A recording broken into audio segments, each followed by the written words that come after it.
All right, mental health.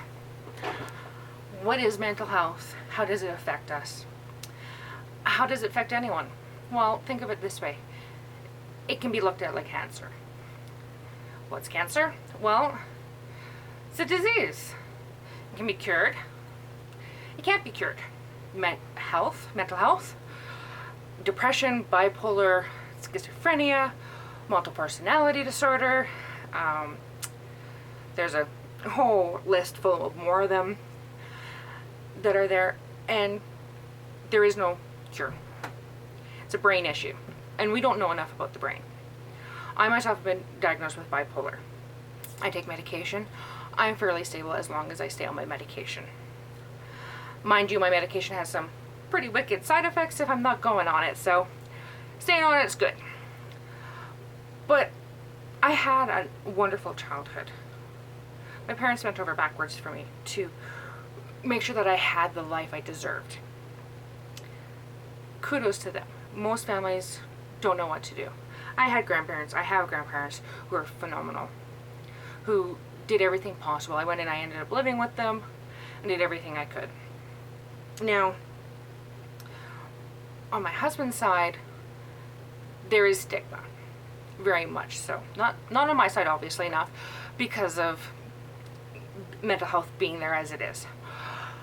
On my husband's side, his cousin took her life right before Christmas.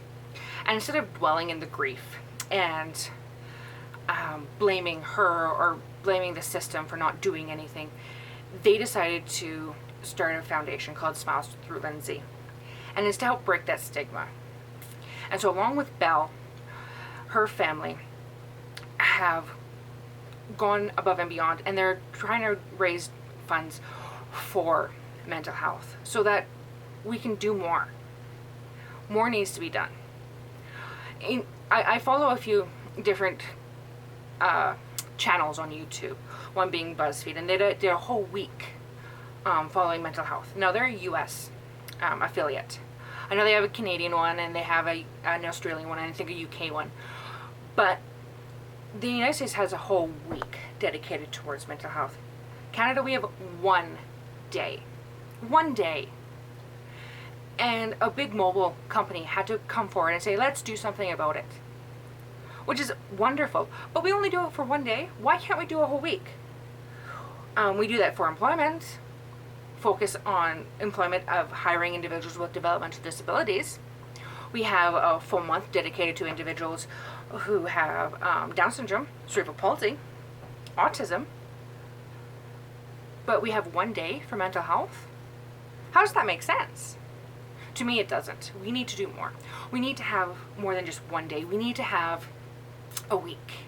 We need to have a month that's dedicated to mental health, because you know what's going to happen is research is going to happen.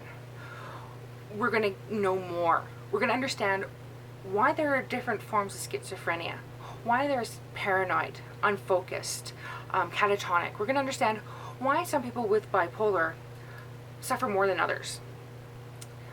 I'm one of the lucky people who have been diagnosed with bipolar, where I suffer, but I hide it really well, and most people don't realize that I have it. Right? Some people go, oh, there's something off about Manda, but that's about it.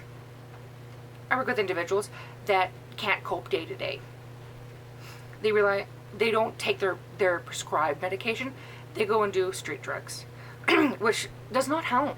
It doesn't help.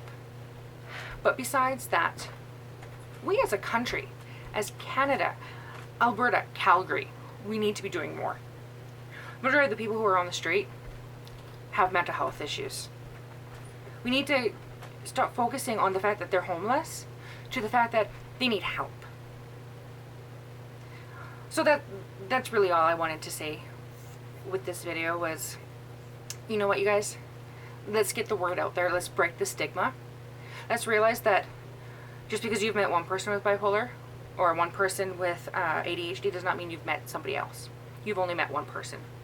You will never meet the disorder. You will never meet the illness. It's like autism. You've met one person. Like Temple Grandin. Look at her. and how far she's come. But then you have somebody who can't talk. They're nonverbal. They have extreme, what we would consider extreme behaviors, getting naked, all that kind of jazzy stuff. Yay! But I see it day to day. I work with individual developmental disabilities, and it goes hand in hand. Most individuals who have a developmental disability will have a mental health issue. And so we need to break this stigma, so not only somebody like me who just has mental health issues, bipolar, can come out and say, I'm me, please accept me for me. This stigma needs to be broken, and let's break it. Let's do this, Canada. Let's do it. Thanks. See you guys next time. On my other channel, I have doing some unboxings. They'll be coming out soon as I get them. All right, see you guys later. Bye.